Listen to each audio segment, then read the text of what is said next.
अभी अपडेट करेंगे आपको national command and control centre के इजलास से मुतालिक, जिसमें मसाजिद और इबादत गाहों में कोरोना से मुतालिक जरूरी इकदाम का फैसला किया गया है। नमाजियों के लिए मास्क पहनना लाजमी हो। सिद्दीकी से नवीद बताइएगा, क्या एसओपीज बनाए गए हैं?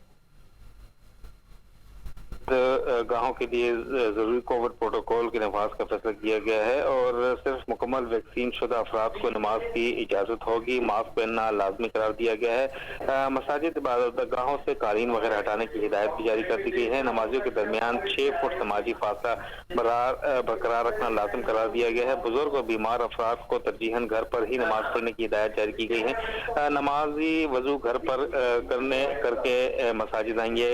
कहना है NCOC की हिदायत में नमाजी हाथों को बार बार धोएं और सैनिटाइज करें। खुली जगहों पर नमाज पढ़ने का एहतमाम किया जाए। दरवाजे खिड़कियां मसाजिद की वेंटिलेशन के लिए खुली रखी जाएं और जुम्मा की नमाज का खुतबा मुख्तसर रखा जाए और तरजीहन खुली जगहों पर नमाज पढ़ी जाए और मुख्तसर तरीन नमाज पढ़ी जाए ताकि ज्यादा से ज्यादा अफराद की जो शिरकत होती है उससे कोविड फैलने का अंदेशा होता है तो ज्यादा जल्द नमाज पढ़ी जाए ताकि नमाजी घरों को वापस चले जाए। मगर सबसे जरूरी बात यह है कि जो 6 फुट का जो समाजी फासला है उसे दोबारा मुतारिफ करवाया गया है कि दोबारा मसाजिद में ये करें ताकि कोविड वायरस का फैलाव रोका जा सके। जी बहुत शुक्रिया आपका नवीद सिद्दीकी।